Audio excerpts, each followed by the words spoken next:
이 오늘 본문은 길가를 가기 전에 이제 요단강에서 요단강을 도하하는, 요단강을 건너는 그런 내용에 대하여서 이렇게 이야기를 하고 있습니다. 건기의 요단강은 여러분 강폭이 별로 넓지 않습니다. 건기에는 물이 없어서 강폭이 30m 정도밖에 되지 않습니다. 물도 얕고요. 그런데 이게 우기가 되면 강폭이 1.6km로 늘어납니다. 강의 수심도 4m 이상으로 됩니다. 그래서 우기가 되면 한 4개월에서 5개월 정도는 가나안 땅, 그러니까 가나안 땅을 지켜주는 자연 요새가 됩니다. 이 물이 4m 정도 높이로 1.6km 정도를 흘러버리니까 적들이 쳐들어올 수가 없어요. 그 길을 배를 타고 넘어올 수도 없는 것이고, 그렇다고 그냥 건너올 수도 없는 것이고, 3, 4개월 동안은 그 땅, 그 강 자체가 이 가나안을 지켜주는 그런 천의 자연 요새가 되어버리는 거죠. 근데 이스라엘 백성들이 마침 그 우기에 그렇게 물이 범람하고 있는 그때에 지금 요단강 이편에 건너야 가야 되는 거예요. 건너가기 위하여서 이곳에 딱 서 있는 거예요. 그러니 이건 건너가기도 어렵고 뒤로 돌아가기도 그렇고 다시 광야로 돌아가야 되니까요. 돌아가기도 그렇고 이런 상황인 거예요. 그런데 하나님께서 이제 명하셔서 넘어라, 강을 건너가라 라고 합니다. 여러분 이게 쉽겠습니까? 강폭이 1.6km고 수심이 막 4km나 되고 그 탕류가 막 흐르고 있는데, 흙탕물이 막 흐르고 있는데 그 길을 누가 먼저 들어가서 건너가겠습니까? 하나님께서 길을 주셨습니다. 기도했던 여호수아와 이스라엘 백성들에게 제사장들이 언약궤를 메고 그 요단강에다가 발을 딱 대면 물이 딱 멈춰질 것이다. 물이 정말 딱 멈췄어요. 하나님의 언약궤를 메고 있는 제사장들이 물가에 발을 딱 대었더니 그 물이 딱 멈춰서 벽처럼 되어버린 거죠. 그래서 오늘 말씀해 보시면 이 사람들이 22절 말씀을 보시면 이스라엘이 마른 땅을 밟고 이 요단을 건넜습니다 라고 이렇게 말합니다. 마른 땅을 밟고 요단강을 이렇게 건너가 버립니다. 다 건너가 버리는 그런 상황이 나오는 거죠. 그리고 난 다음에 하나님께서 여호수아에게 명령하시는 게 있어요. 명령하시는 게 있는데 그게 뭔가 하면 오늘 우리가 읽은 3절 말씀에서 너는 각 지파에서 한 사람씩 다 뽑아가지고 그 사람들에게 다시 요단강으로 들어가서 돌을 하나씩 들고 나오게 해라 라고 이렇게 이야기를 합니다. 근데 그 돌이 여러분 자갈이 아니에요. 그냥 조그마한 주머니에 넣고 나올 수 있는 돌이 아니에요. 5절 말씀을 보시면 여러분 어깨 메고 라고 이렇게 이야기하잖아요. 어깨 메고 올 만큼 큰 돌이에요. 조그마한 거 그냥 주머니에 넣고 오는 돌이 아닙니다. 그 돌을 가지고 나와서 너희들이 진을 치는 그곳에다가 갖다 놓아라. 그곳에 세워 두어라 라고 이렇게 하나님께서 말씀을 해 두셨습니다. 근데 이게 여러분 다 나오고 난 다음에 다시 들어가는 거잖아요. 5절 말씀을 보시면 그들에게 요단 가운데로 다시 들어가는 거예요. 이게 쉬운 게 아니에요, 여러분. 그냥 처음 나올 때 돌을 들고 나오라고 그랬으면 쉬웠을 텐데 다시 나갔다가 다시 들어오는 거예요, 강 안으로. 물론 강이 지금 이 강물이 막혀져 있어서 세워져 있어서 좀 두려움이 좀 덜하겠죠. 그러나 그 전에 흘러갔던 그 물을 본 기억이 있어서, 탕류가 흐르고 있는 그 물을 본 기억이 있어서 이게 조금 그래도 선뜻 들어가고 싶은 마음은 없어요. 그래도 하나님이 들어가서 가지고 나오라고 했으니 각 지파의 대표되는 사람들이 들어가서 그걸 가지고 나옵니다. 가지고 나와서 이렇게 세우는 걸 보게 되죠. 근데 왜 하나님께서 이걸 명령하셨을까요? 이게 이제 오늘 본문의 키 포인트 아니겠습니까? 왜 하나님께서 그 돌들을 취해서 가지고 나와서 우리가 진치는 그곳에다가 갖다 이렇게 세워놓으라라고 이렇게 말씀을 하셨을까? 이게 이제 오늘 우리가 살펴봐야 되는 거예요. 이걸 보면 6절 말씀을 보시면 또 22절, 23절, 24절 말씀 보시면 나중에 묻는다는 거예요. 너희들의 자녀들이 물을 거야. 이 돌들은 뭐예요? 라고 이렇게 물을 겁니다. 라고 이렇게 이야기를 합니다. 근데 왜 여러분 이 자녀들이 이 돌들을 보고 물을까요? 이 돌들은 여러분 지금 육지에 있는 돌들과는 달라요.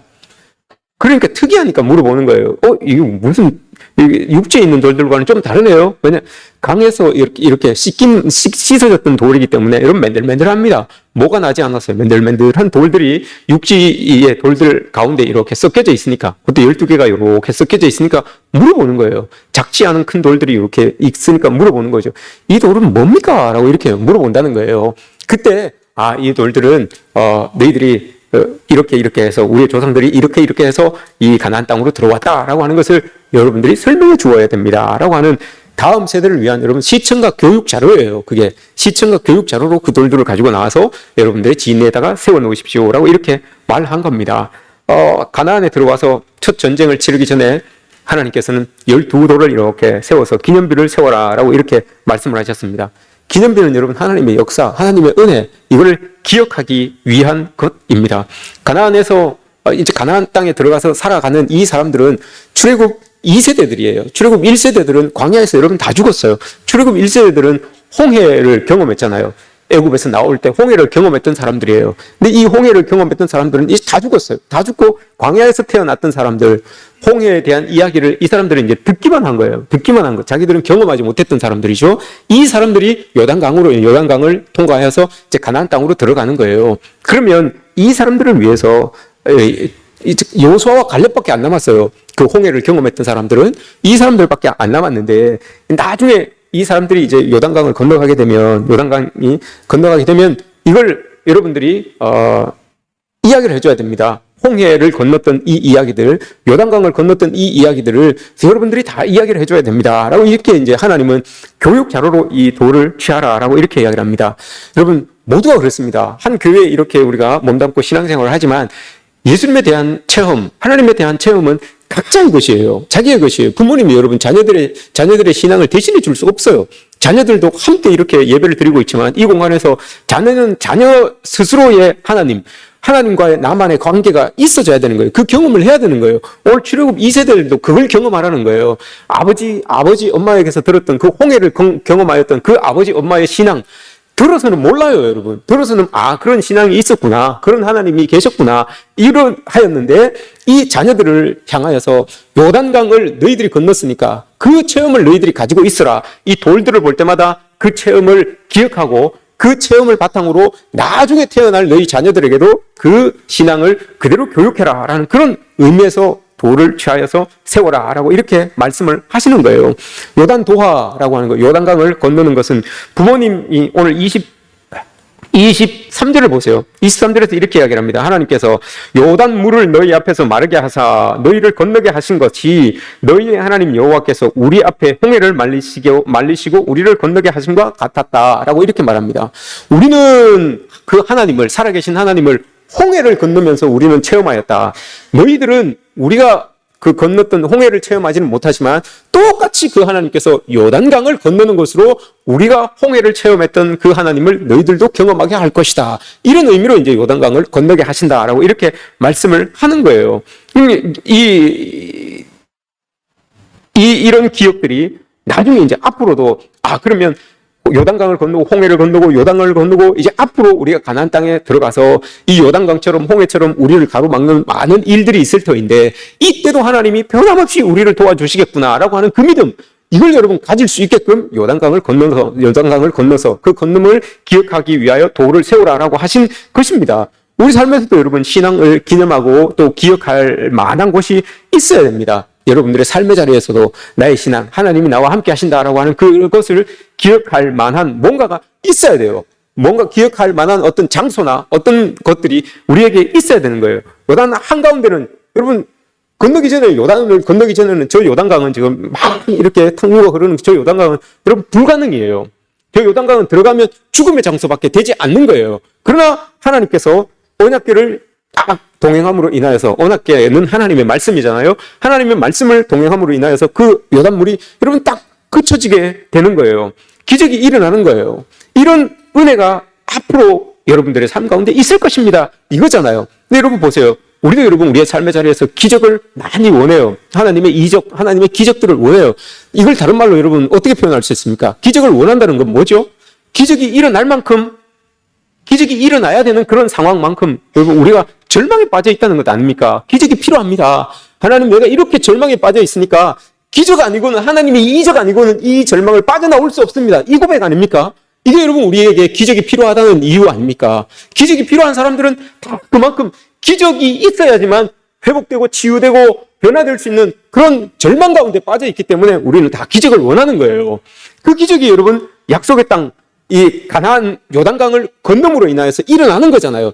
원래는 요단강이 죽음의 곳이었어요. 절망의 곳이었어요. 한계였어요. 그런데 그곳을 하나님의 말씀이 딱 들어가니까 그 물이 딱 끊어지잖아요. 그리고 마른 땅을 밟고 그 죽음의 장소인, 그 절망의 장소인 요단강을 건너서 올라가잖아요.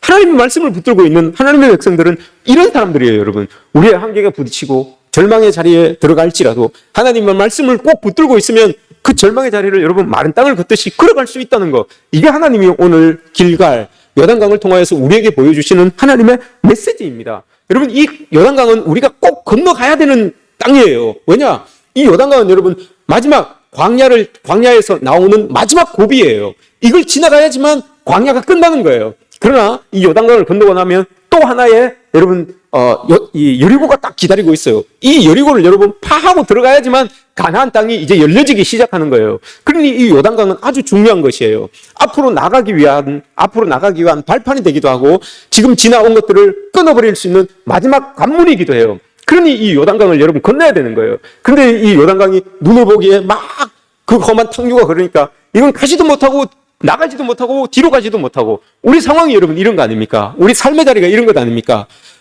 봤을 때는 나가야 되는데 형편을 봐서는 못 가고 이러지도 못하고 저러지도 못하고 하나님의 도움이 우리에게 절실히 필요한데 믿음은 없어요.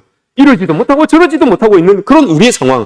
이게 여러분 요단강 앞에 있는 이스라엘 백성들의 모습인 거예요. 그러니 하나님께서 명령하여서 말씀을 붙들고 먼저 들어가라. 그러면 그 문이 열릴 것이다. 강이 열릴 것이다 라고 이렇게 말하잖아요.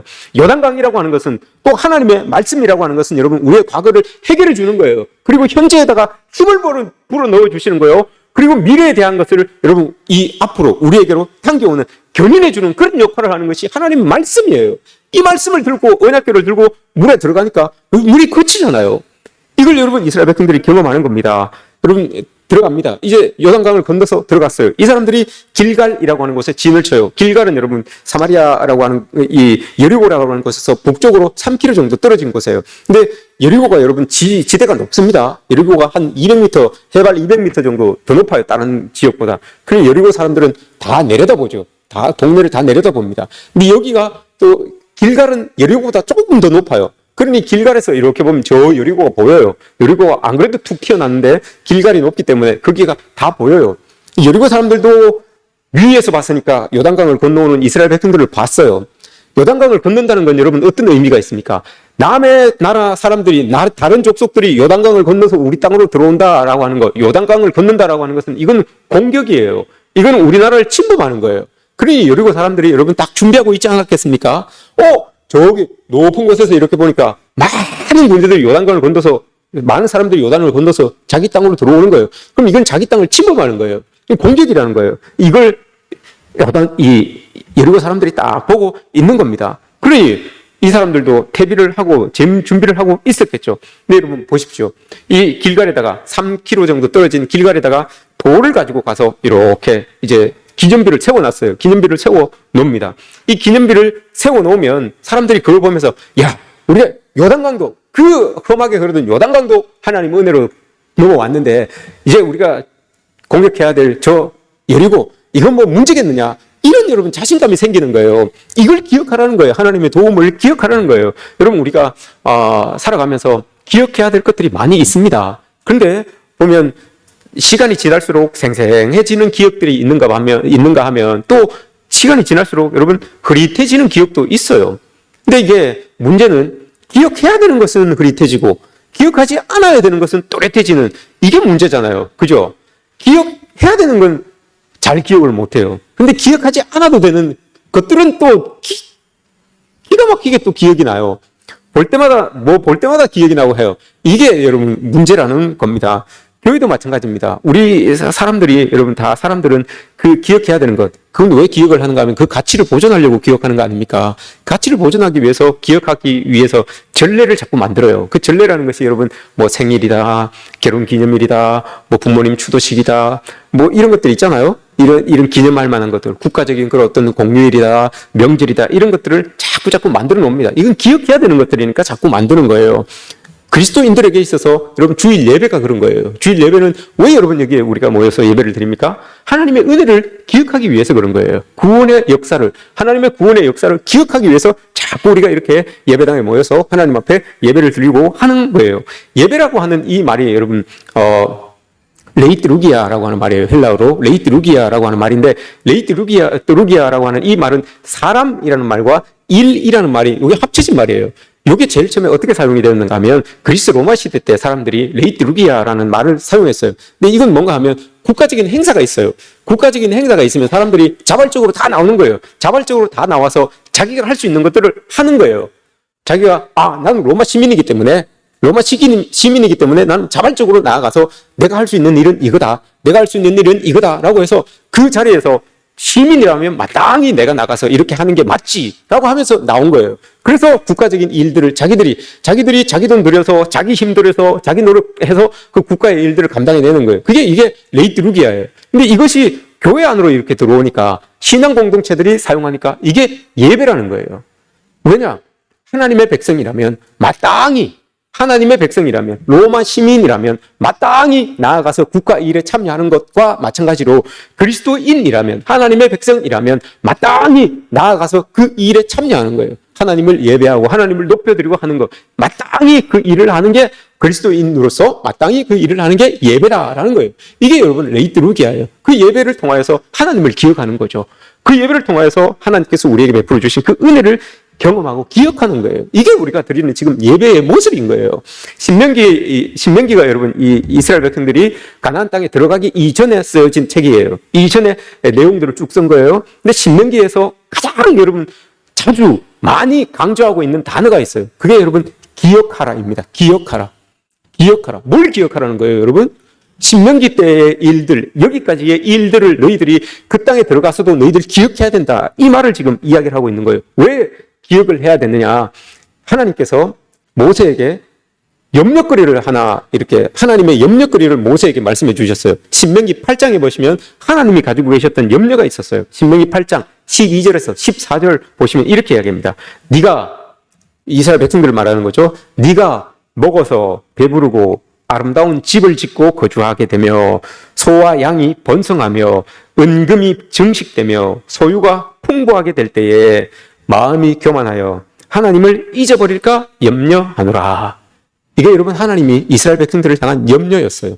가나안 땅에 하나님이 약속하신 그 가나안 땅에 들어갈 것은 확실한데 그 가나안 땅에 들어가면 너희들이 분명히 지금 삶보다 풍성해지고 소와 양도 많아지고 은금도 많아지고 좋은 집도 생기고 이제 장막이 아니라 좋은 집도 생길 것이고 농사도 지을 것이고 그러면 분명히 너희들 가진 것이 많아지고 풍부해질 텐데 그때 나는 너희들이 하나님을 잊을까?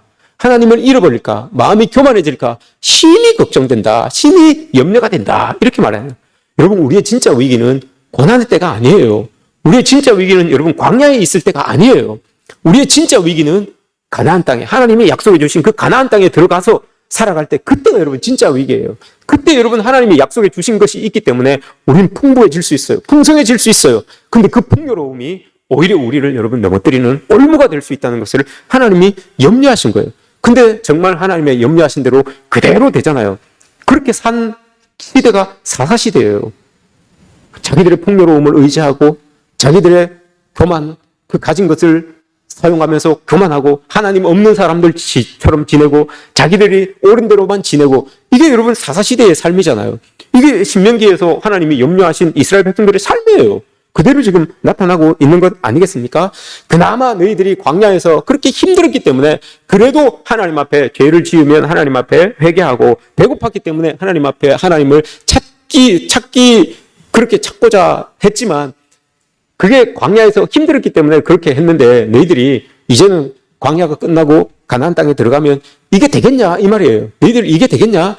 그나마 어려웠으니까 너희들이 하나님을 그렇게 찾았지 풍요로운데 너희들이 하나님을 찾을 것 같아? 하나님이 그걸 염려하신 거예요. 근데 그 염려대로 이스라엘 백성들이 그대로 그냥 산 거예요. 그러니 사사시대가 뚝 나온 거 아닙니까? 사사시대 때 자기들 마음에 옳은 대로 자기들 형편에 옳은 대로 그냥 그렇게 사는 거예요. 하나님 염려로 그대로 나온 거죠. 그대로 사라진 거예요. 근데 여러분 신명기에서 하나님께서 하셨던 그 염려가 여러분 그 약속도 이루어지고 그 염려도 이루어지는 거예요. 오늘날도 똑같아요, 여러분. 하나님이 너희들 가나안 땅에 약속의 땅에 들여놓아 줄게 라고 해서 여러분 우리도 지금 우리나라도 여러분 정말 하나님의 축복의 땅 가나안 땅에서 사는 것 같잖아요. 우리 정말 어려운 때에 제 초등학교 때 여러분들 어릴 때 제일 어려울 때 여러분 우리에게 허락하여 주신 한국 교회가 추구했던 가나안 땅이 뭐였습니까? 한국 교회가 추구했던 약속의 땅이 뭐였습니까, 여러분?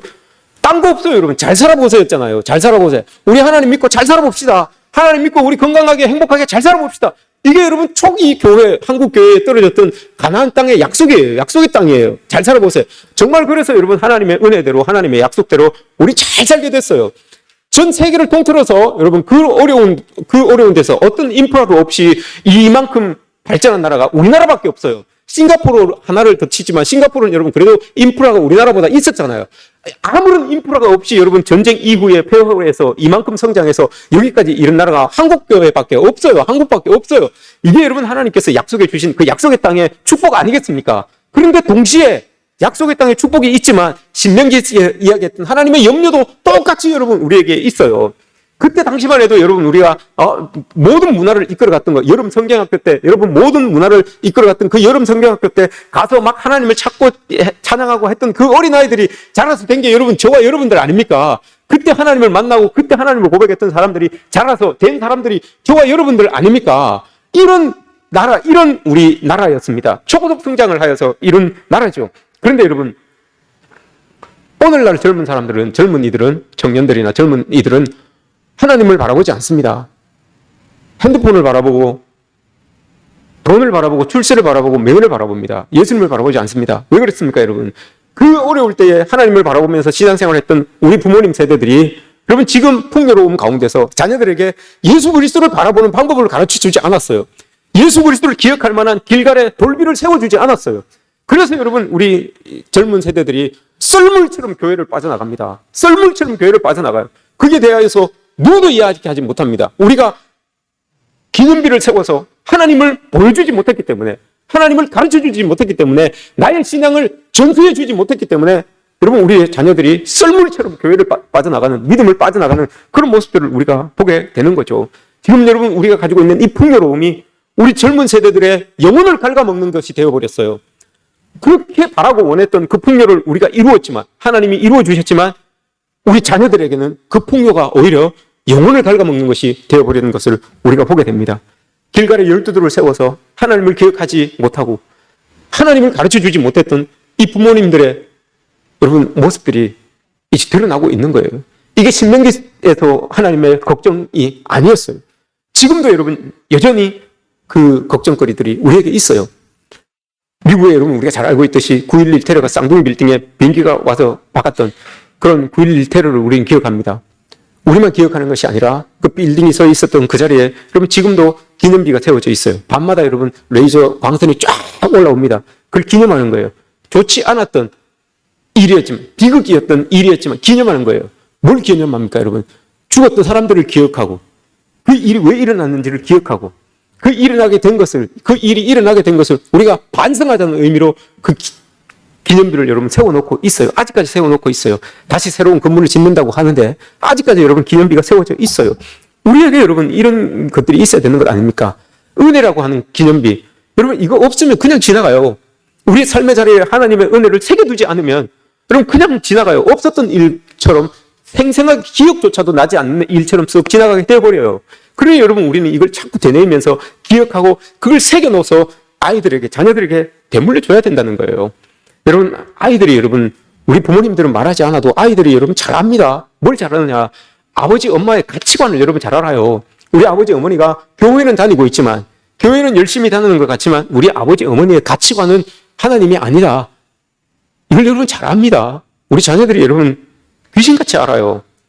우리 자녀들이 우리 아버지는 내가 좋은 대학 가는 걸 제일 좋게 생각해. 내가 공부 잘해서 1등 하는 걸 제일 좋게 생각해. 내가 출세해서 막 돈 많이 버는 걸 제일 좋게 생각해. 여러분 알아요, 아이들이. 여러분 우리 부모님들이 막 교회 다니고 막 직분 받고 이렇게 막 하니까 우리 아버지의 최고는 하나님이구나. 우리 어머니의 최고는 교회 가서 열심히 봉사하고 예배하고 하는 거구나. 여러분 이렇게 알겠습니까? 물론 우리 부모님들이 그렇게 가지고 있으면 아이들이 그대로 여러분 그걸 고백할 거예요. 그러나 많은 부모님들이 여러분 그게 아니라 아이들에게 공부해라.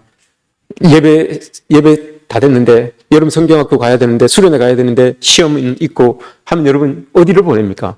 시험 공부하라고 그럽니까? 수련회를 보냅니까? 그런 걸 보면서 아이들이 고백하는 거예요. 우리 부모님은 교회는 다니는데 가치관은 세상에게 더 중심이 되더라. 이렇게 여러분 말은 안 하죠. 그냥 느끼고 있단 말입니다. 그렇게 되면 어떻게 된다고요, 여러분? 우리의 풍요로움이 올무가 되어서 우리 아이들이 영혼을 갉아먹게 되는 거예요.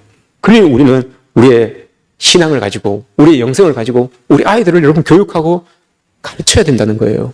이게 오늘 돌비를 세우는 이유예요. 길갈에다가 돌비를 세우는 이유가 바로 여기에 있는 겁니다. 이 사람들도 지금 여러분 화급한 상황이에요. 요단강을 건너서 여리고를 치러 들어가야 되잖아요. 그런데 그건 준비하지 않고 돌비를 세우는 것, 여기에 여러분 지금 온갖 심려를 기울이고 있어요. 이게 뭐가 중요한지 여러분 알잖아요.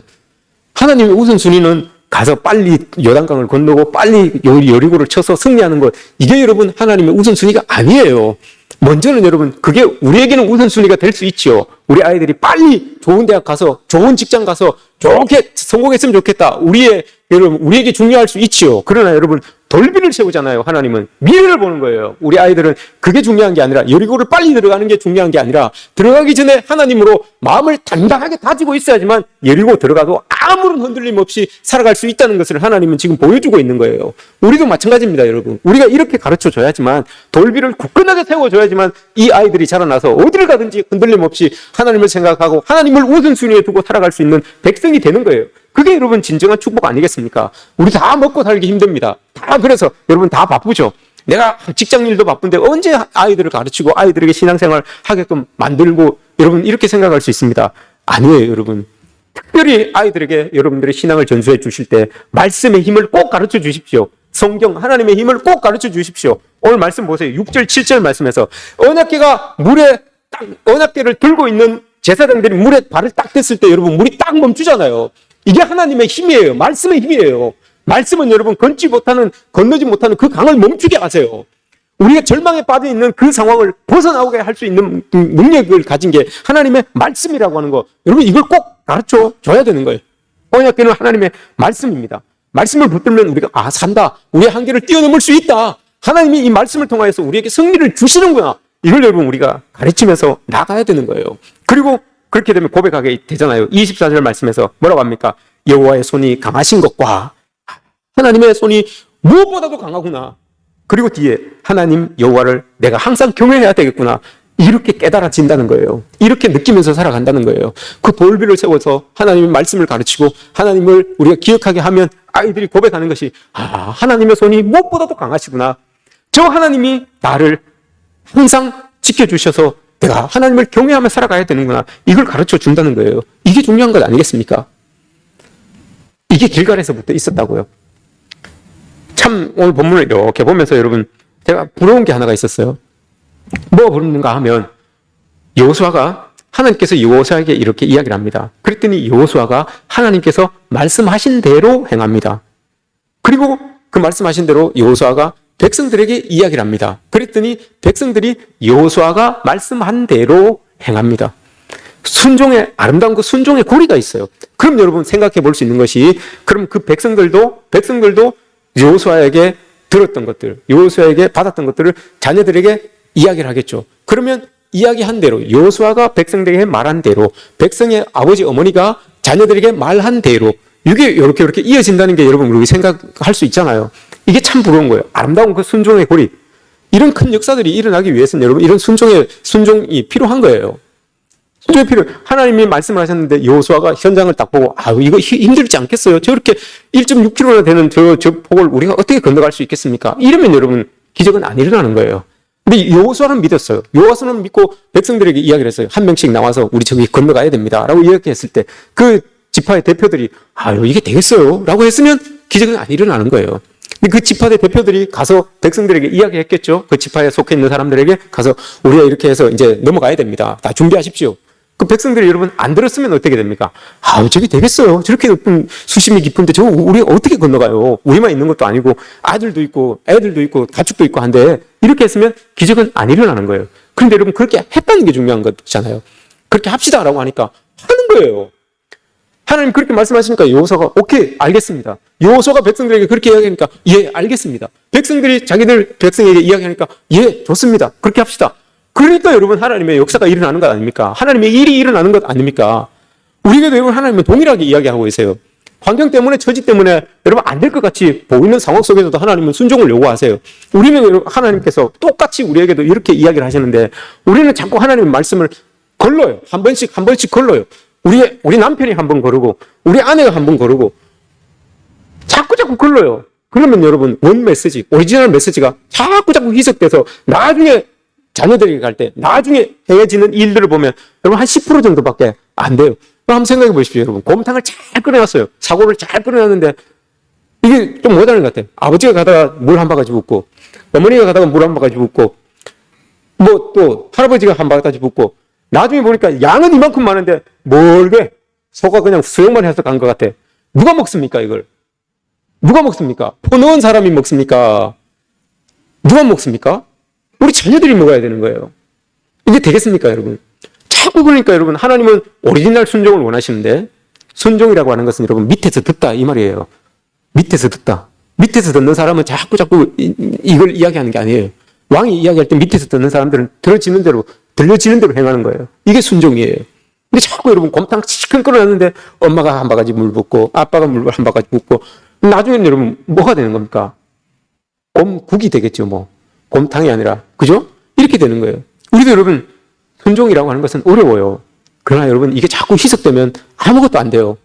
아무것도 안 돼요. 순종이라고 하는 것은 자꾸 내 형편 때문에 내 처지 때문에 한 번씩 걸르지 마십시오. 주어지는 말씀 그대로 그럼 되면 되고 안 되면 안 되고 붙들어 보는 거예요. 자꾸 걸러지니까 이것도 아니고 저것도 아니고 뭐 된 것 같은데 보면 또 안 됐어요. 안 된 것 같은데 뭐 안 됐어요. 뭐 이렇게 되는 거예요. 이게 여러분 말씀이 가지고 있는 힘이에요. 그래서 여러분 돌비를 세우라는 거예요. 돌비를 여러분 2번 세웁니다. 여러분 잘 읽어보세요. 하나는 길갈에 가서 세우고요. 갔다가 세우고요. 또 하나는 어디에 세웁니까? 그 제사장들이 서 있는 그곳에다가 세워요. 2번 세워요. 2개를 세웁니다. 요단강 안에 하나 세우고 저기 자기들이 진치는 길갈에다가 하나 세웁니다.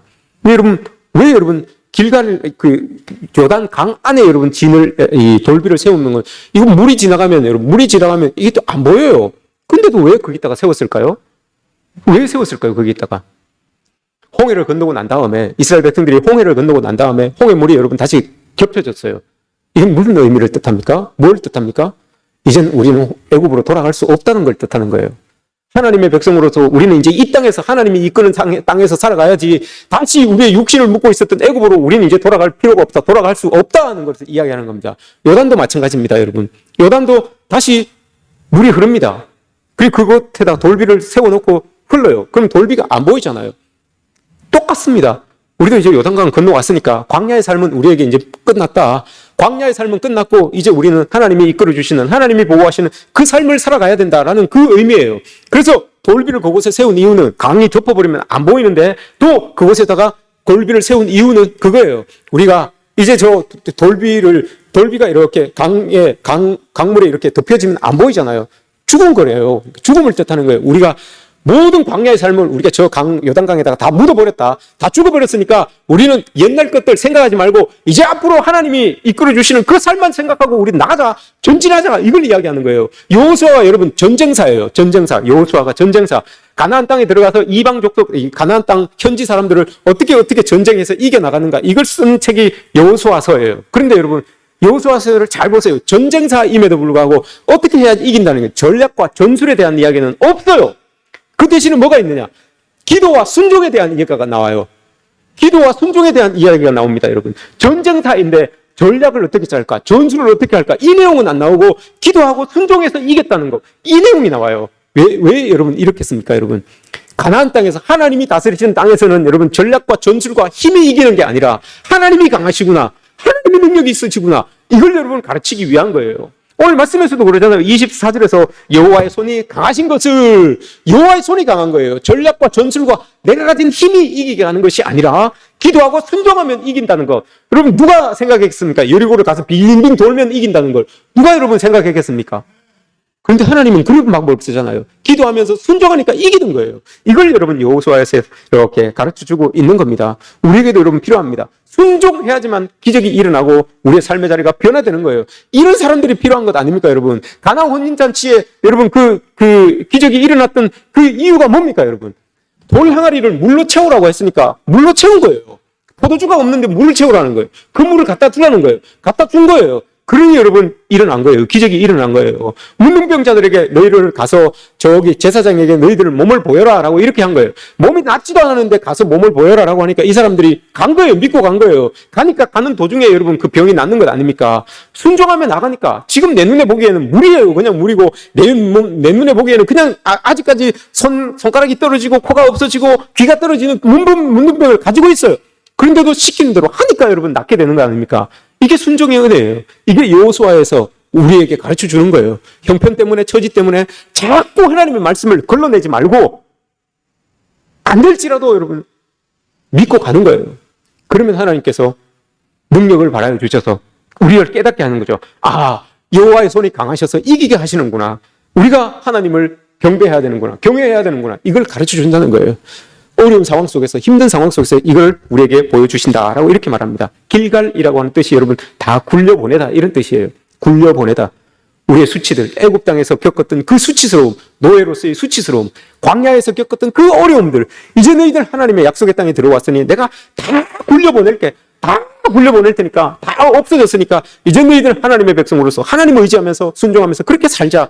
이게 다짐이 일어나는 곳이 길갈이에요. 그래서 여러분 이 길갈에서는 나의 모든 모습들은 다, 옛 모습들은 다 죽고 이제 나는 새로운 모습으로 하나님과 함께 살겠습니다. 그 약속이 길갈에서 일어나는 거예요. 그래서 이 길갈에서 이스라엘 백성들이 뒤에 보면 여러분 할례를 받고 그곳에서 유월절을 지킵니다. 할례가 뭡니까? 신약에서 세례예요. 세례는 뭡니까? 이제 나는 하나님의 백성으로 하나님 붙들고 살겠습니다. 이게 여러분 세례잖아요. 유월절은 뭡니까? 예수 그리스도의 십자가 보혈을 의지하는 거잖아요. 유월절은 십자가 보혈이에요. 나는 이제 십자가 보혈, 예수 그리스도 십자가 보혈을 붙들고 내 삶에 그 십자가 보혈을 흩뿌리면서 살겠습니다. 이게 유월절을 지키는 거예요. 길갈에서 그 일이 일어났어요, 여러분. 길갈에서 할례가 일어났고 길갈에서 유월절이 일어났어요. 그래서 이스라엘 백성들이 이제 나는 모든 것들은 나의 모든 뒷모습들은 다 없어지고 나는 앞으로만 전진하겠습니다. 하나님 붙들고 이 고백이 길갈에서 있었던 거예요. 우리의 삶의 자리가 여러분 이랬으면 좋겠습니다. 모든 뒤의 부분들은 여러분 이제 다 이전 것은 지나갔으니 보라 새 것이 되었도다. 이전 것은 다 지나갔습니다. 그게 얽매일 필요가 없습니다. 하나님께서 다 굴려내려 주셨습니다. 그리고 이제 우리는 하나님과 함께 여리고를 향하여서 가나안 땅을 향하여서 정복하며 나아가는 그런 은혜를 누리며 살아가야 됩니다. 이렇게 살아갈 때 여러분들의 삶의 자리에 오늘 이야기하는 것처럼 여호와의 손이 강하시구나. 이 고백이 여러분들에게 삶에 있어지기를 축복합니다.